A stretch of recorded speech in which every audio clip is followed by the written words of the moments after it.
Hansel and Gretel by the Brothers Grimm, illustrated by Eloise Wilkin. This is coming from the Little Golden Book Storyland. On the edge of a small clearing near a great forest, there lived a poor woodcutter and his wife and his two children, Hansel and Gretel. The wife was the children's stepmother, and she was very cruel to them. They had always been very poor, but one time there was a great famine in the country, and the woodcutter could not earn enough money to buy any food for his family. The poor woodcutter worried day and night. Finally, he said to his wife, "What shall we do? We will surely starve. The food we have left is not enough for the children, let alone for us." "I have a plan," the stepmother said. "Early in the morning, we will take the children into the forest and leave them in the thickest part of it. They will never find their way home again, and we will be rid of them." "I cannot do that," cried the woodcutter, but the cruel woman forced him to agree. Now Hansel and Gretel heard them talk on, and Hansel thought of a clever plan. Creeping outside, he filled his pockets with pebbles. The next morning, before the sun was up, the stepmother shouted to the children, "Get up, you lazy bones. We are going into the forest to cut wood. Here's a piece of bread. Don't eat it yet because you won't get any more." Then they set off for the forest. With Hansel and Gretel lagging in the rear, Gretel carried their bread, and Hansel stopped every few steps to drop a pebble on the ground. Finally, the father called back, "Hansel, hurry up. What's keeping you?"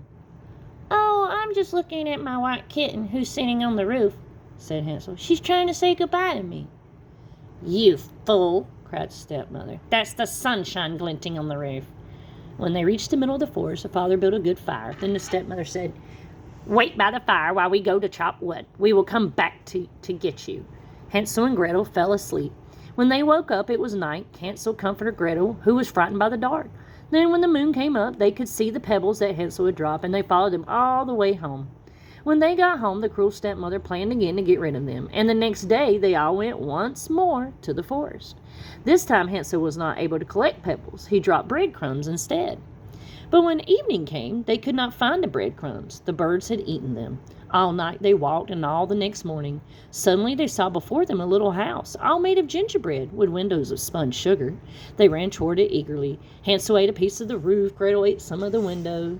Then they heard a voice saying, "Nibble, nibble like a mouse, who is nibbling at my house?" The children answered, "It's only the wind." And they went on eating. Then the door of the house opened, and an old woman came out leaning on a crutch. The two children were very frightened, but the ugly old woman spoke very sweetly. "Do come in," she said. "You must be very hungry and tired, for you look as if you've come a long way." Then she led them into her house. There she invited them to sit down to dinner. They were so hungry they ate everything on the table. When they had finished, the old woman put them to bed in great comfortable beds. Now, although the old woman seemed so kind, she was really a wicked witch who ate little children. So while Hansel and Gretel were sleeping, she was thinking of the fine meal she would have. The next morning she awakened Hansel and put him into a cage. No matter how he begged to get out, her heart did not soften. Then she woke up Gretel and put her to work. "I'm going to eat you both," she said, "but first you can do some of my work." So poor Gretel had to carry water, chop kindling, scrub floors, and sweep the rooms. Gretel did not get very much to eat, but the best kind of food was given to Hansel, for the witch thought he was too thin.